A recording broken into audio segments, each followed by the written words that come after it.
Good evening, YouTube. Today I want to talk about this video over here. This is Atheism is Not Great by Jenny McDermott. Here she is. So yeah, I watched that video and I have a couple things to say about it because it's an awesome example of something that we don't talk about enough in the YouTube Great Debate community. And that is the fallacies of conflation and composition. So, what I want you all to do is stop right now, watch her video, link in the description box, because I'm not going to pull out clips from it. If I did, this video would be way too long. So, watch her video, I'll give you 3 seconds. 1, 2, 3. Great, you're back. Awesome. So, how was that an example of the fallacies of conflation and composition?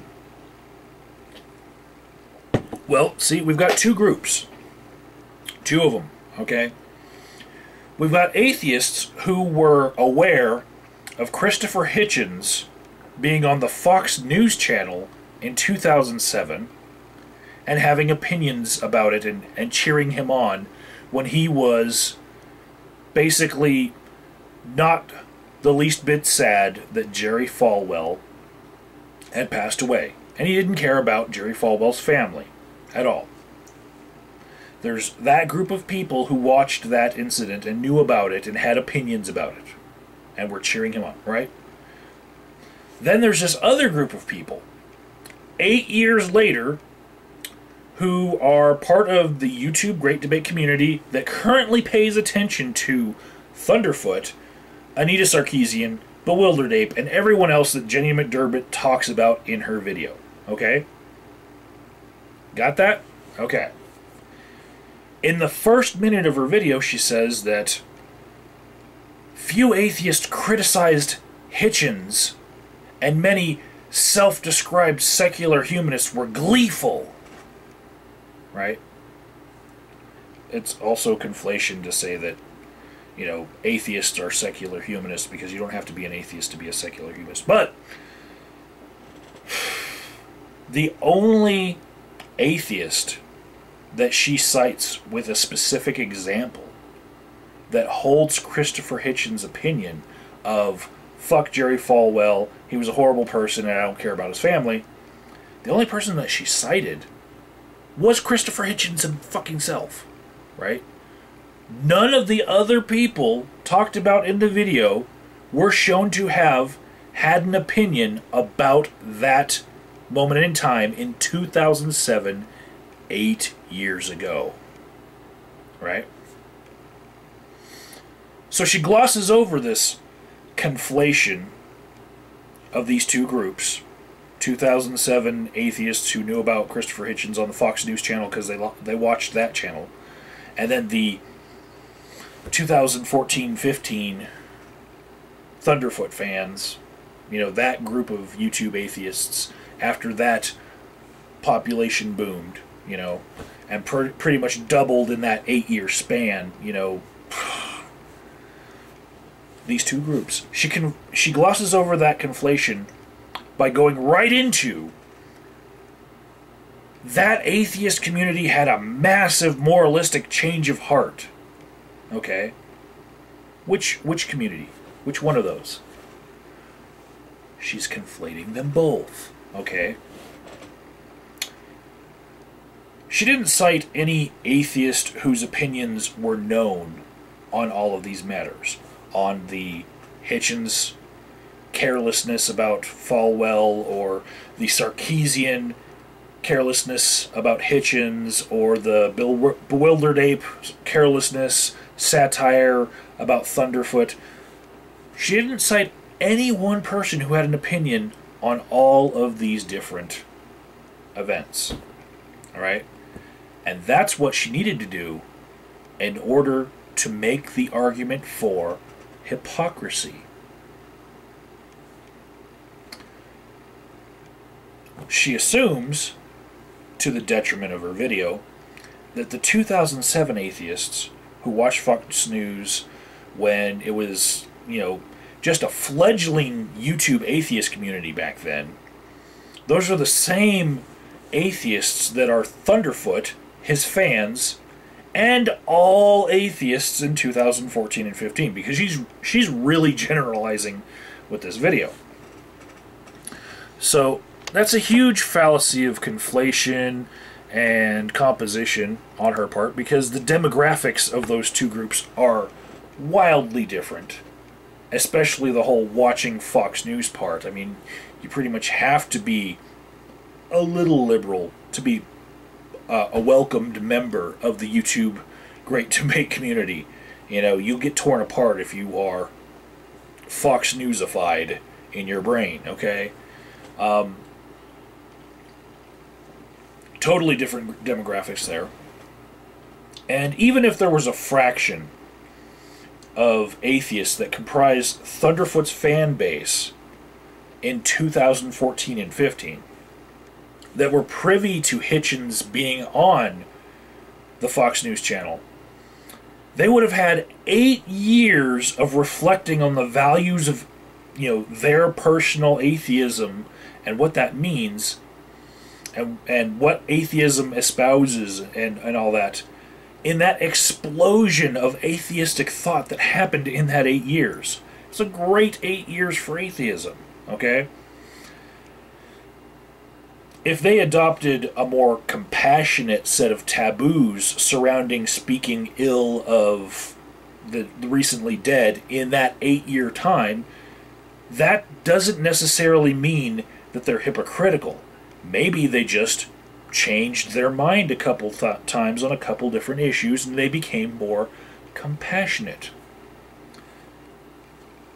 What would really be great for her argument about hypocrisy is if she could find an example of something like that 2007 incident that was more recent, that didn't allow people to have an 8-year span of time to change their mind about something.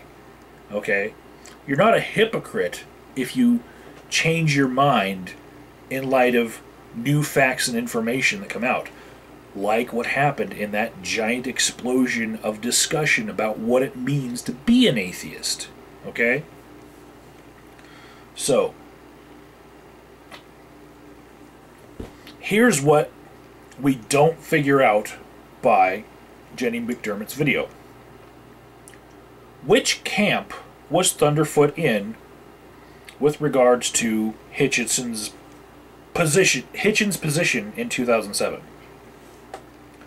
Was Thunderfoot like, yeah, fuck Falwell, go Hitchens? Or was Thunderfoot like, wait a second, you don't speak for all atheists? What was his position? We don't know.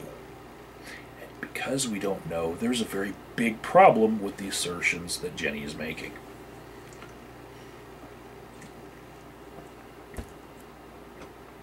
The reason why it's important is because this conflation fallacy is being used to prop up the notion that hypocrisy has been displayed by Thunderfoot, by his fans, and by all atheists in general. What wasn't cited in that video was any other specific reaction to Hitchens' position. Do we take a time machine back to 2007 and mine the internet? Maybe we might be able to, scroll through people's Twitter feeds in 2000, get all the way down to 2007 and see if they watched that specific clip on Fox News. It's a pretty obscure event. I didn't know about it before Jenny McDermott's video.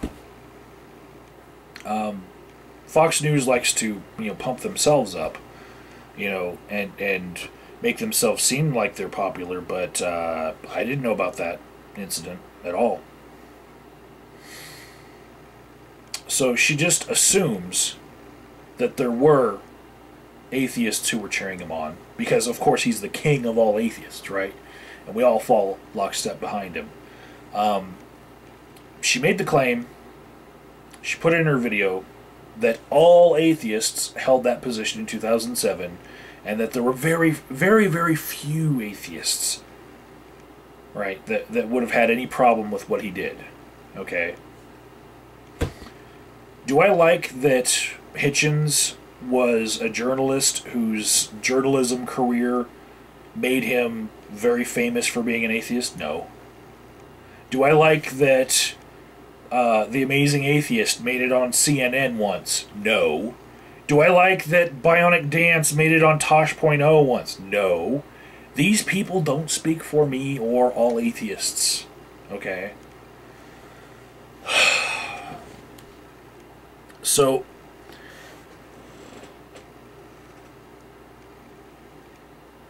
what has been shown in Jenny McDermott's video was specific instances of Thunderfoot chastising an idiot Sarkeesian and bewildered ape for speaking ill of the dead in the midst of somebody recently passing on. Problem for Jenny, Thunderfoot never changed his position on how wrong it is to chastise, to speak ill of people who have died. He chastised every time. Find an instance where Thunderfoot was, yeah, fuck that guy, he's dead now, and fuck his family. Find that, and then you have hypocrisy.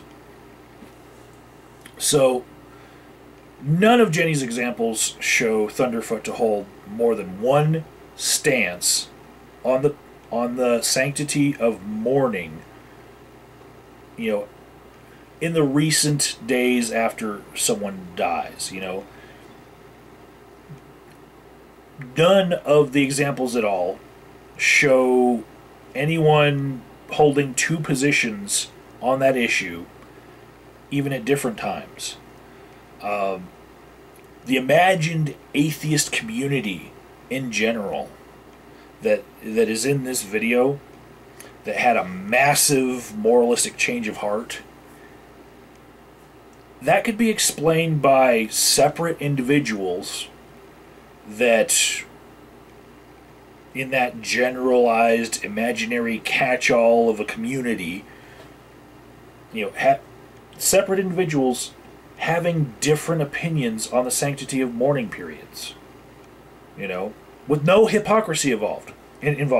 There's the Hitchens rude anti-theist fans, and then there's the Thunderfoot compassionate atheist fans. This video does not show that those two groups of people are one amalgamated groupthink tank, okay? It's possible that people have different views on subjects other than whether or not they believe in a God, when they call themselves atheists. Any other position that they hold could be different than one another.